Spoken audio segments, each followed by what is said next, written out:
Greetings, dear ones. I'm Kryon of Magnetic Service.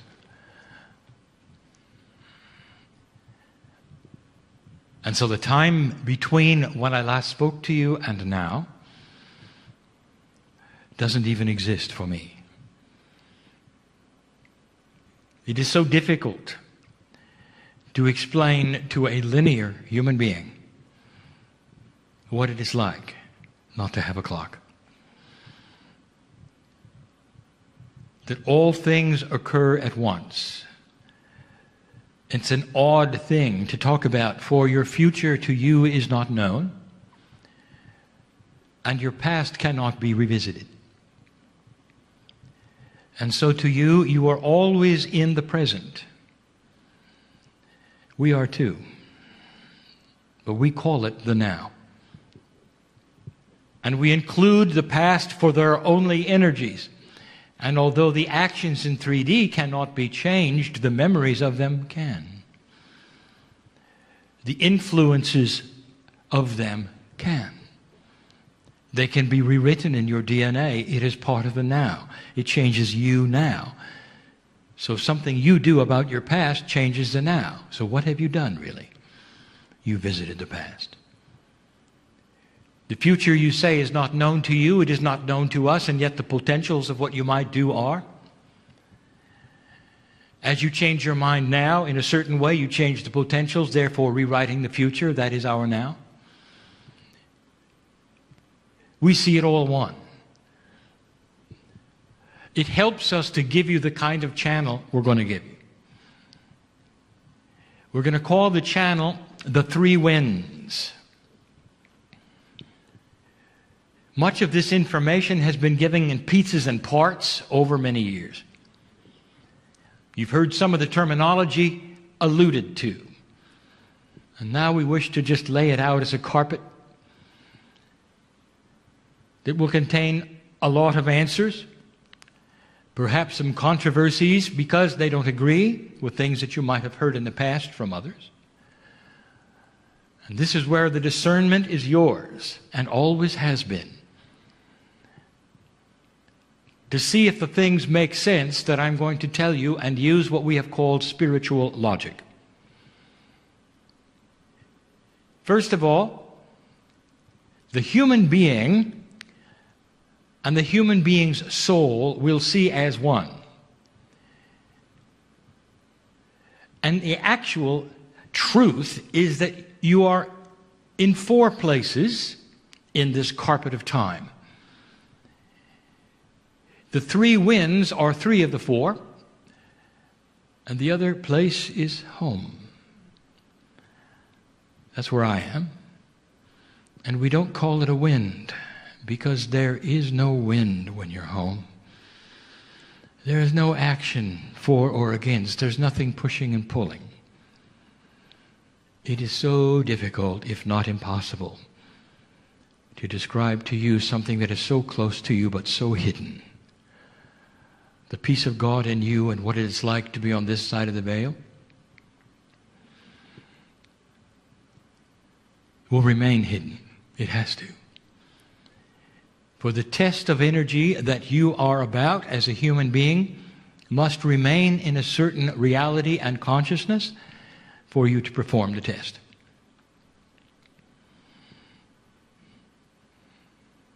But there's no wind when you're home. You're a piece of the soup of God, which is measured in unnumberable parts, and yet all is one. The very essence of entanglement represents God, where there can be many, but they all move as one. When you are in touch with your higher self, you are in touch with the one. Sometimes humans think that they'll get messages from angels, and the angels are giving messages from other angels, and so on and so forth. They'll see a hierarchy. In heaven, there's no such thing. For the wisdom of God is the wisdom that is a singular wisdom. It is always the same wisdom. The truth is the truth. And because you have a piece of God in you, you become aware of the truth all at once.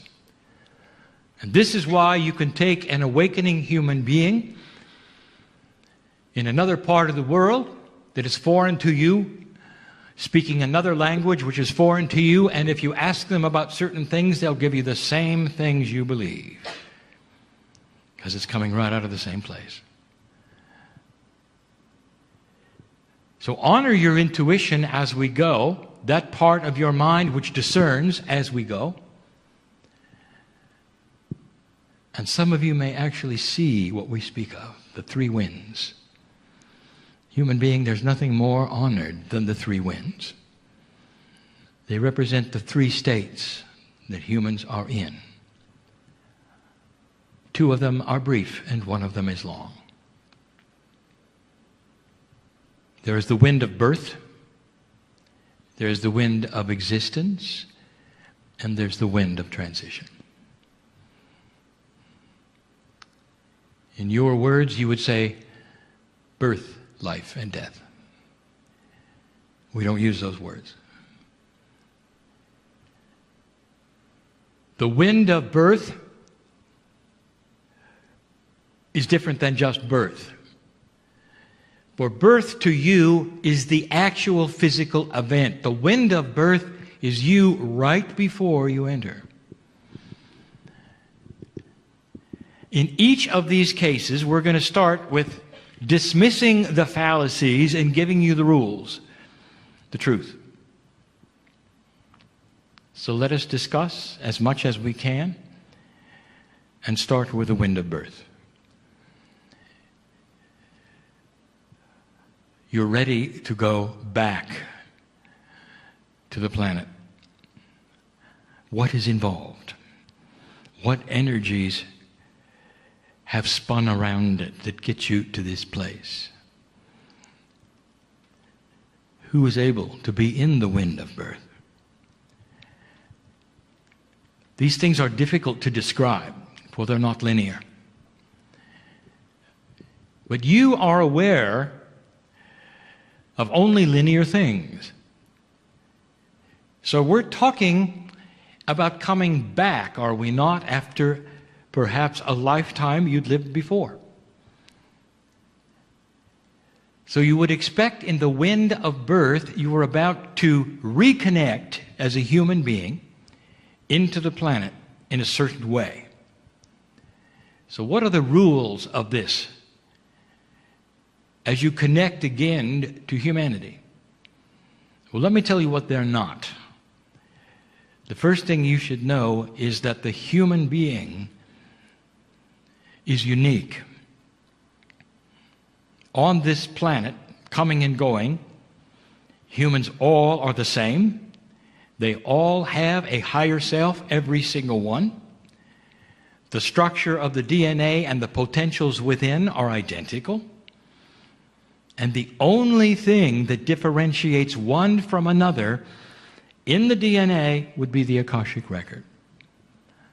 But the Akashic record holds within it the ability and potential for enormous energy, depending upon what you have done in past lives.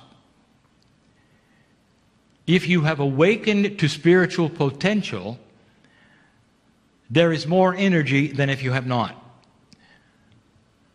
Therefore, the creation of an enlightened old soul is literally available at the wind of birth.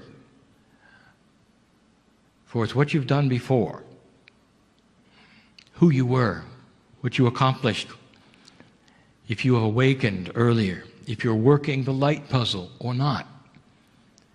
So the Akashic record is not just a record of how many times you've been here, but how much spiritual knowledge you've awakened to. For in that library that I spoke of before, that you pick up and hold through your life and into the next, will help you to know what the next life is going to be like. Because of the axiom we've given you before that says you will never have to relearn anything. That once you open the door, it is all available, all lifetimes, all learning. Therefore, what I'm about to tell you is this: the human being is a piece of God. Unique. It is not an animal. Animals have their own kinds of energies, even some of them their own kinds of soul groups. Animals exist for several reasons, and we've told you before. All of them as part of the balance of Gaia and also as friends of humans. They hold the energy. Sometimes they love. They incarnate within their own groups many times. Their own soul groups coming back as animals. Many times as other animals. But listen to this. Never do they cross the barrier into a higher self being. Animals are not what you used to be graduating to humans. But it is very easy for humans to think that, because this is the way school works. This is the way linear things work. You graduate into higher levels and you become better. Therefore, those who would look at the scheme of life would say, you start as animals and you become human, and you don't. The human being has the beautiful higher self. It's the core soul of God.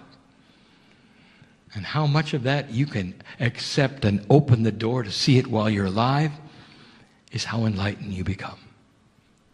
There is immense planning to put you at the wind of birth.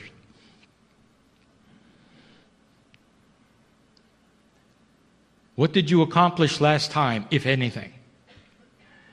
Who were you and what did you do? What energies did you start that were not complete? What soul group were you in? Who were your parents? Are you in agreements to become their grandchildren, your grandchildren? There are so many things that go into the planning, and each life path is different. It is unique. And humans don't like the fact that there is no instruction manual that says, here's what happens.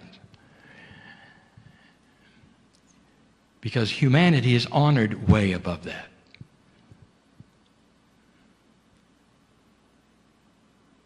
Let me tell you something that happens that I've not discussed before in this way. There are certain attributes that humans get after they're here, and we'll call them creative attributes, that are actually almost quantum, that take several lifetimes to complete. And so what happens to the creatives is that they will go through a series of numbers of lifetimes as though it were one in order to have completion. Famous artists will come back. The first thing they want to do is pick up a brush and continue, and they do. Famous composers, famous poets, sculptors. And they come back and keep going. Some of the masters of the old. And you play this classic music and you say, why they don't make them like that anymore? You're wrong, they're here again. And so the creatives and the energy that they set up is different from the others. And so at the wind of birth, you stand there as a completely and totally unique creature, ready to come back in the planet. You don't arrive with a blank slate. You have to know that. The only ones who arrive as a completely blank slate are the newbies. And we'll talk about that in the next wind. But this is a room of old souls. There are those who can read your Akash, and they won't be reading every lifetime. They'll be the ones that stick out, the ones that have a profundity about them, where you accomplished things, or perhaps worse, you didn't. Or dramatic things happen. It's all based on energy potentials. You'll hear that again.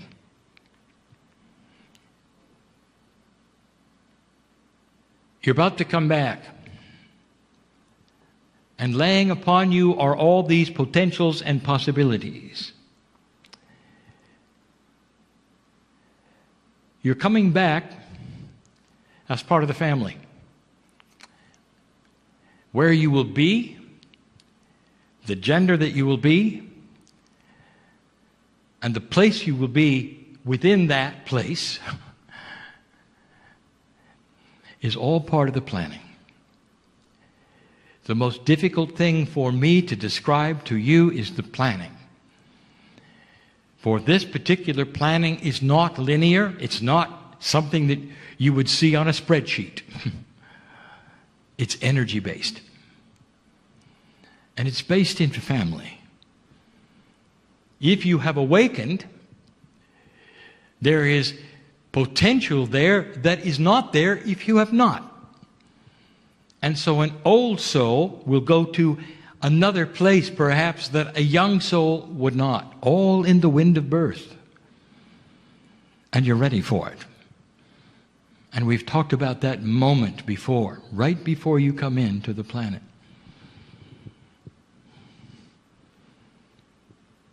The old soul, especially the old soul in the new energy, is completely different at the wind of birth.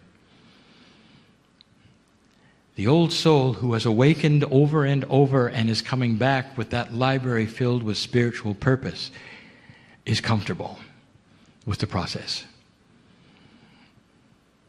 Remembers very fully what they've been through. The old soul is not going to be subject to some of the energies that push and pull a younger soul.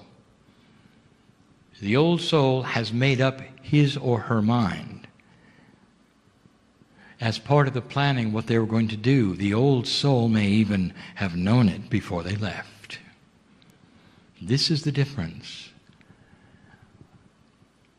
We've told you in previous channels some of the interesting differences between new humans and ones like you. We told you that the DNA changes that you have provided through your enlightenment and knowledge is going to bring a child forward the next time you arrive who remembers how to read, who doesn't have to be taught everything, who can walk earlier and talk earlier because they remember it, because the bridge in their DNA is starting to be complete between what was and what is. Therefore, the human being to be born is not one with a clean slate that has to know absolutely everything from scratch, but comes in with a full load. And as their brain develops, they then remember who they are. This is the promise of the new energy. Especially after 2013, you're going to see some changes in your children as they come in.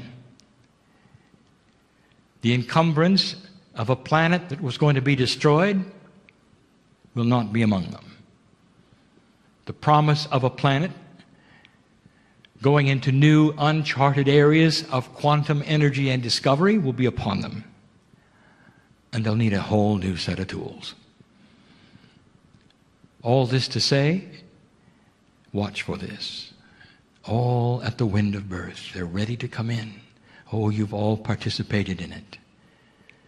Everyone in the room has participated in this. There is no newbie here. Not all of you are old soul, that is to say, have been hundreds of times, but all of you have been here before. It makes it interesting, does it not? For the absorption of this knowledge is different between you. Very different. Some will sleep through it. Others will be awakened by it. We arrive now at the wind of existence, and that you call life. Let us give you the rules. First, the things that it is not. No matter what you have been told on this planet, you are not here as punishment. You're not here to be tested. We call this a test. It's a test of energy that Gaia then measures and passes to the very fabric of the great central sun. It's a measurement of the earth. The test is whether humans can change that measurement. That's the test. Humans are not here to be tested. You're here as family. The bridge between the wind of birth and the wind of existence is where you remove everything you know about the truth.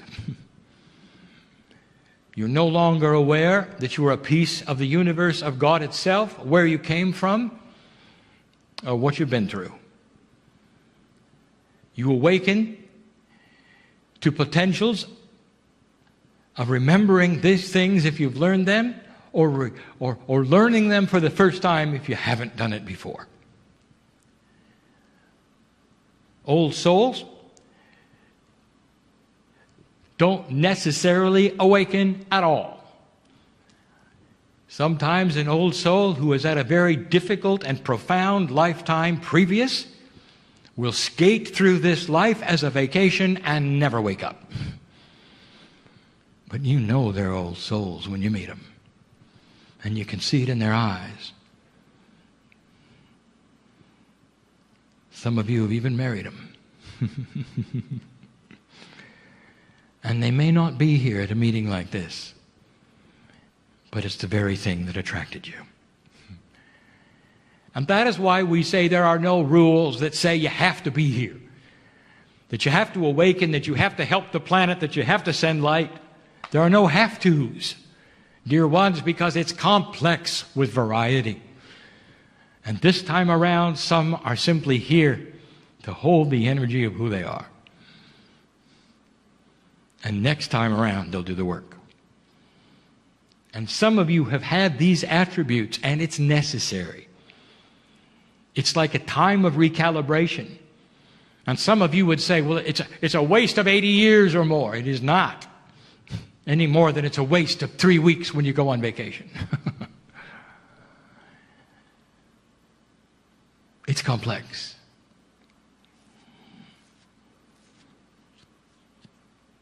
It's all about timing what you do here during the wind of existence. Who are you? How many times have you been? Will depend upon what you go through. This has nothing to do with spiritual accounting. It doesn't have anything to do with punishment or reward. It has to do with learning. The ones who have been here most often will know better what to do about the conditions they find when they arrive. You put it into 3 categories: new, learning, and old. The newbies who show up as they have to because the planet expands in population, you can know they're newbies in a minute because you say A and they say B. You'll ask them to go left and they'll walk right. They have no idea about anything, and it shows. They don't know how life works, and you slap your head because you can't believe anybody could be that way. They're new. They don't know about human nature, about human consciousness. They're the ones who can be tricked so easily by a human being who wants to trick them. Naive to the max in all directions. And you've seen them. And they're going to have to come back a number of times before they start understanding the whole process of how life works. So there's always a number of them. And they're not about to be in a meeting like this. They're better off in a meeting that would be how humans work. Some of them wind up on the psychologist's couch to discover how humans work. This sometimes will take them into poverty because they have no idea what to do from one place to another, and they make mistakes. You see them as naive and foolish. They are. And by the way, so were you. You get to a certain state where you come into the planet and you are aware of how things work, and then you become a learner. What else is there? These are the ones who are the potential awakeners. Well, these are the ones who have the potential to come to a place like this, hear the truth, recognize it or not. And if it's a or not, it just means it isn't time yet. Timing is everything. My partner asks many times, he said, why did I have to awaken to the truth in the middle of my 40s? It would have been so much more fun when I was 30, he said. And I have told him it's about timing. It's about placing him at the age he needs to be to do what he does now, and also what he's going to do next. I'll get to that. And so, dear ones, in these three categories, most of the ones who sit in the chair are in the third category, and that is old soul. The ones who have awakened and are sitting, waiting for the instructions on what to do next. For they know their life's path. They know why they're here. They know the earth needs them. And each path is different. And so they're sitting in this one, in this room now. This is the way it works, old soul. For some of you have awakened many times, and your library is thick with spiritual purpose, and some of you have just awakened, a few of you, this lifetime, but you're an old soul. Now this may be complex, but you also have a library of the Akash, and that is to say, what is there that is truth that you can pull from, that perhaps you didn't live personally, but it's there anyway? Now this is very difficult, but now I broach a subject that I have not broached in this fashion before, so listen carefully. If it is true, dear human being, that you were seeded by an ascended race, that means that they are in your DNA. Everything that they know is in your DNA. You know where I'm going, don't you?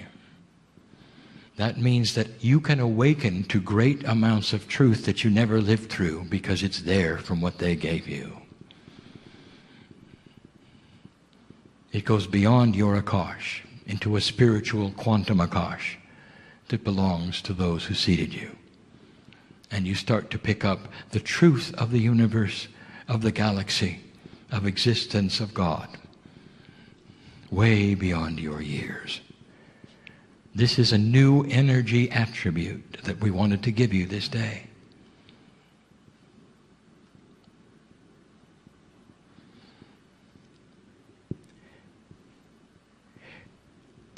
The learner, the second attribute of timing, is guided often by an old energy called karma. So let us make it straight what it is. Karma is unfinished business from one lifetime to another. It pushes and pulls you into areas, and it has nothing to do with predestination. It has everything to do with predisposition.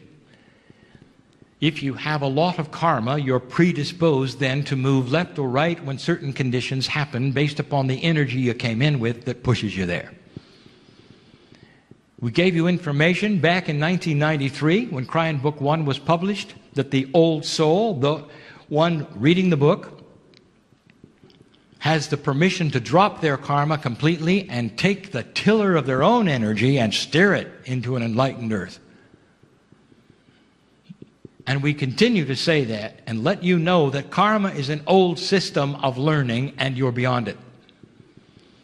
It's needed, it's still there for the learners. By the way, karma is not even available to the newbie. The new one coming in has no energy to pull from. That's why they're clueless. But the second, third, and fourth time around, they start gleaning the energy that they produced as a clueless human. And then it pushes them and pulls them into other places, and that is karmic. They then come in with karmic family. They come in with karmic groups. You don't have to. Once you drop karma, you have severed that energy completely, and it means the next time around, dear human being, dear old soul, you can call your own shot. And what we mean by that is you can plan today for what you're going to do the next time around. But I will warn you, don't plan it in 3D. You plan it with the love of the higher self together. Some of you have had those sessions already, and you know what you're going to do, clearly. Some of you know where you're going to be, clearly. This is part of the new energy that speaks to you clearly. I want to talk about contracts because this is misunderstood. Some of you will come in and say, I am here doing what I'm supposed to do in this city because it is my contract. And another human being will come along, perhaps with a better offer. Perhaps it's romantic. Perhaps it's spiritual. And part of you pulls in that direction and says, should I or shouldn't I? And you bolster yourself up and you say, my contract is to stay here and do this, and I will give you a word that you should remember. Nonsense. Your contract is in invisible ink. And every single day of an old soul's life, it is rewritable. Did you know that? The only contract you have, old soul, is to be here, and it's been fulfilled. Now pick up the pen and write it every day. And if synchronicity comes along and sweeps you into another area, view it for what it is, what you ask for. Feel it as it occurs. Is it true? Is it not? Should it be? Should it not? And go with your intuitive feeling. And write it in the ink that is invisible, that will disappear tomorrow as you rewrite it into something even better. A contract is not something that you have today that is linear, that you have to go through. And so when you use the word, use it properly and understand it. It's day by day. Old soul, right now, you've never had an opportunity in this new energy to change the wind of existence like now. In these next few years, you'll decide collectively on this planet a number of things. Through very slow attrition of the old energy dying out, you will gain the upper hand. There will be greater integrity. Old souls will create it. The very plan of what the earth is about will start to shape up. Eventually, someone will come up with the idea of an alliance of nations and promises of help for one another. I've said it before. There'll be future generations that look back on everything that was 2012 and backwards as being the barbaric era. And you will see civilization as you know it started in 2013. That is the promise of this demarcation point. The wind of existence is you working the puzzle, old soul. And you're not in karma, and you're not in contract. You're in manifestation mode. And it may not seem like it, but give it a chance. And we've said this before, when you start getting out of survival mode and worrying about every single thing, you'll start to get into manifestation mode. The worry mode is what your parents taught you, and you know it. You can hear your mother and your father speaking in your mind. as you worry about the things you worry about. You inherited it. It's not what enlightened beings do. They manifest what they need. They don't worry about what they don't have, for it comes to them when they need it. And the example has been clear, and we've given it to you a number of times with the Israelis in the desert. Those Israelites, for 40 years, had everything they needed provided as they walked in a circle. And they worried every day.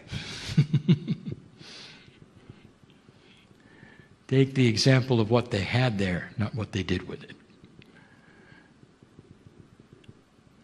And the last wind. The wind of transition you call death. What can I tell you about this that you don't already know? I think I can tell you a lot. First of all, the rules. You don't know what you don't know.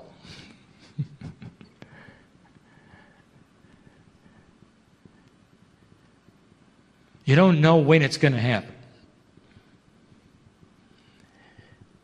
We need to keep some of you here a very long time because you're not done with what you started.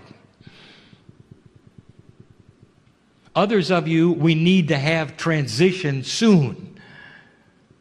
By the way, we have no clock, so don't read anything into soon. Sooner than later. For the same reason, we need you at a place when you're young. We need you to keep developing what you're developing now because you'll awaken to it and you'll have youth. We need you to be a certain age to run for office, to take an enlightened state right into the parliament. We need to have you young for certain reasons that should be very obvious to you as you think about it from our standpoint. Old soul. And so you don't know. Cast away the fear of you don't know. To understand that these things have the reasons that are profound and you helped plan them. The very awakening process helps to decide when you're going to transfer the energy. Oh. I want to give you an attribute you hadn't really thought of. Death is fearful. In the corporeal sense, you can see it on earth, that everything survives. The last thing anything wants, even a bacteria, is to die. Survival then pushes you to life, and nobody simply walks into death without fear. And that will remain that way. And it should be that way. But there is a gift for you that we give you and you don't even know about it. And I'll tell you what it is. At the moment of transition, when the heart stops and the last breath is exhausted, that you will breathe, and another one does not come, and we know that the transition is happening, we're there. Oh, we're there. And all the angels of the great central sun are there. And they kindle a light that puts you in peace so that fear cannot exist. And in a fraction of a second, you know it's okay. You might call it a spiritual anesthetic. We call it the gift of heaven. So that the wind of transition from a quantum standpoint is beautiful. That you don't go from that fear for that instant when you realize you're not going to take another breath. It's only for a second. And then it's gone. And you're moved into the process of a 3-day remembrance of who you are. Part of you remains here. Part of you is with us. And all of it is beautiful. Some humans have gone through a near-death experience and explained it the best they could, and they came back different. Oh, a human being, they saw a piece of it. They saw a wing of one angel. And when they came back, they said, "You won't believe it. I was dead for a moment, and I couldn't believe it. It was beautiful. I heard singing," they said. Ask them. Ask them. And they'll tell you. And that is our gift. And we've never talked about it before. The gift during the transition. There is no sting in death, human being. The only sting is for the ones who remain and don't know where you are. I'll tell you where you are. You're out of 3D, but you can see them. Everyone you loved and lost, dear one, is still here. The crystalline grid contains their memory. Some of them move into your guides. The parents you've loved and lost will be with you till your last breath in certain ways, holding your hand. This is complex. Human beings, you ought to know that your soul group can be in several places at the same time. We've given you that information before. They can be reincarnate into another human soul and also be with you as a guide. Don't ask the question, how? Because only in 3D can you even imagine these things, and they don't explain how. It's a beautiful system. Death has no sting. If you lose somebody you love, I want you to remember this. They may appear still and cold and gone forever. That's just in 3D. That's not the truth. Alive and well and looking at you, pleading you, with you, to see the energy of love that they represent. Not gone. Those are the 3 wins for today.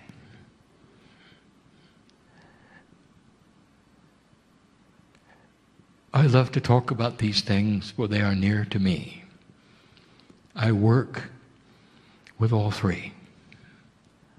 I'm working with them right now. The energy which is Kryon is a group, just like all of you are. And the part of the group right now which is consoling